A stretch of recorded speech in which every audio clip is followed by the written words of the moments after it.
it was reported that you had said no elections in Anambra State. Do you think that can be possible without bloodshed in the state? How can you be bloodshedding when you're in your house sitting down and enjoying Ofensala on the 18th of November 2017? How's that bloodshed?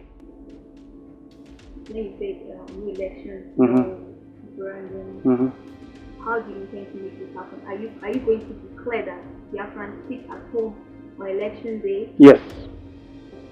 Yes. There will be no movement. No cats, no dogs outside, no chicken, nothing. Okay. So, Complete silence. If election is not allowed to hold within that window, it then means that a state of emergency, which we want averted, which Malami SAN, the Minister of Justice and Attorney General, hinted that will now come into force. Because a governor is not supposed to be in office a day more longer than is constitutional provided for. A lot of uncertainty hangs over the November 6th governorship election in Anambra State, as the insecurity in the southeast, particularly Anambra State, casts a shadow of doubt as to whether the election would hold or not. The security situation in the state has worsened in the last 1 month, with no less than 30 persons being killed and official and private buildings, including vehicles, being set ablaze. This uncertainty is as a result of the 12-day ultimatum handed over to the federal government by the indigenous people of Biafra on October 24, 2021, for the unconditional release of their leader, Mazi Nnamdi Kanu, of which, if flouted, the November 6th governorship election in Anambra State will not hold. IPOB also declared a 1-week sit-at-home protest from November 5th till November 10th, 2021, in the whole of Southeast over the government's failure to release Kanu. This action means there will most likely not be an election in Anambra State, as residents have been warned against flouting the impending sit-at-home directive, stressing that doing so amounts to testing the resolve of the people on the Biafran project. With the order given by IPOB, many wonder what the fate of Anambarians would be if an election is not held in the state. A political analyst, Jide Ojo, spoke with Roots TV on the need for an election to be conducted in the state. He said, even if they don't allow an election to hold, would they make would they just make Nnamdi Kanu to come and be the governor of Anambra? No. They need to think, they need to be smarter than that. You need to allow the process. Don't truncate it. Look at what has happened in Sudan.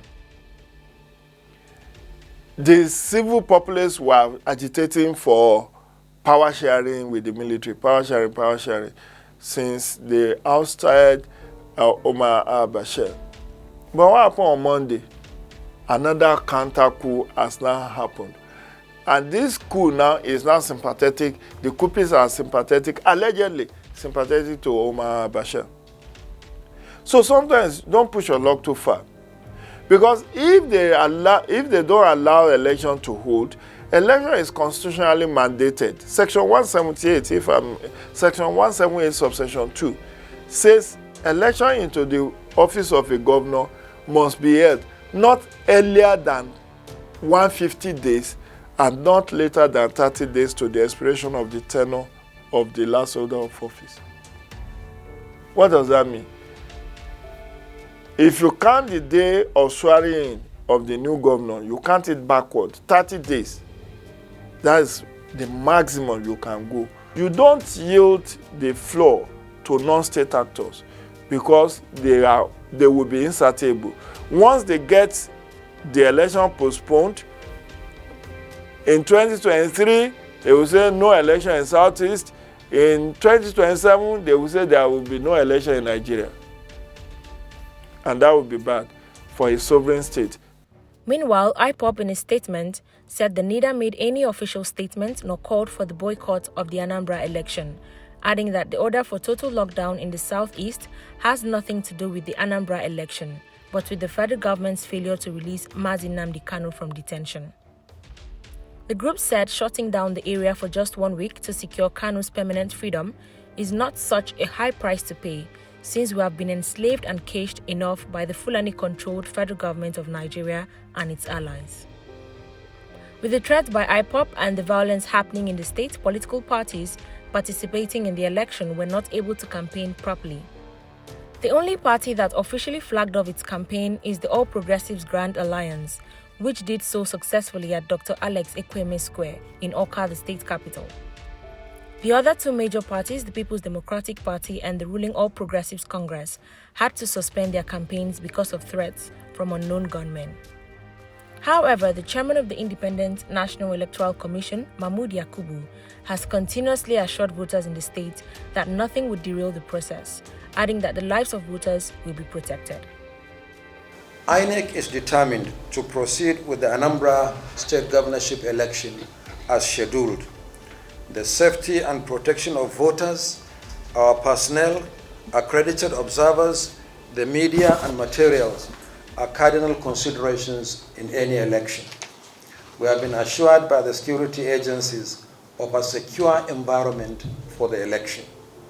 Also, the National Security Advisor, Babagana Munguno, has advised the citizens of Anambra State who are planning on disrupting the elections process not to, saying that any rogue element that decides to behave in such a manner will be brought to justice in accordance with the rules of those institutions. In the same vein, I would want to offer a word of brotherly advice to our brothers and sisters in Anambra State who may want to use methods that are unorthodox and that are unusual to destabilize an already delicate situation. To please think again. Law enforcement agencies, in as much as they've been asked to operate in accordance with the requirements of their profession, will not sit by idly and allow people to start looting, destroying public property, and resorting to not just intimidation, terrorizing people, possibly arson and even homicide. This will not be accepted. Recall that in 2017, a week to the governorship election in Anambra State, IPOB threatened voters with death if they voted. They vowed to disrupt the election process. How can you be bloodshedding when you're in your house sitting down and enjoying Ofensala on the 18th of November 2017? How's that bloodshed? Yes. Yes. There were no movement. No cats, no dogs outside, no chicken, nothing. The members were seen marching around some streets in Onitsha, Anambra State, vowing a lockdown on the day of the election, which was scheduled to hold on Saturday, November 18, 2017. They said, "If you vote, you will die. Don't go out. Stay in your house. If you vote on November 18th, you will die. We are not running around for the zoo. There will be no election. We will not participate. We will not vote. Nothing concerns us with any election. We are formidable. We are in Onitsha to tell the federal government to produce Kanu. They should release all the Biafrans in Nigerian prisons." As a result of the death threat, there was a low turnout of voters, as less than a quarter of the total number of registered voters participated in the election. According to INEC, a total of 2,064,134 residents registered as eligible voters, but only 457,511, which is about 22.16%, actually came out on the election day.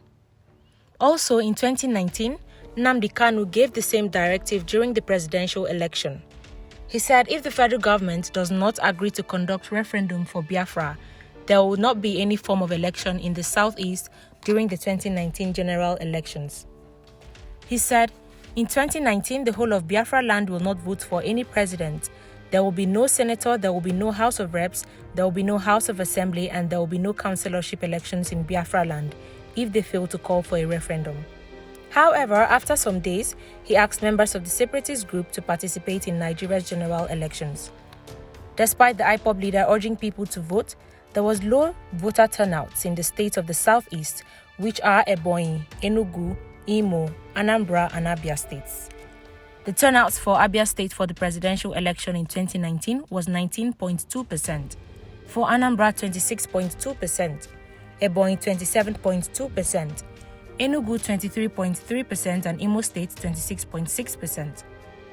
Like the states of the South-South, the voter turnout declined between 2011 to 2019, with Abia and Imo being the sharpest decline in the period. For the decline in the turnout of voters, many opined that it might be as a result of the declaration made by the IPOB leader.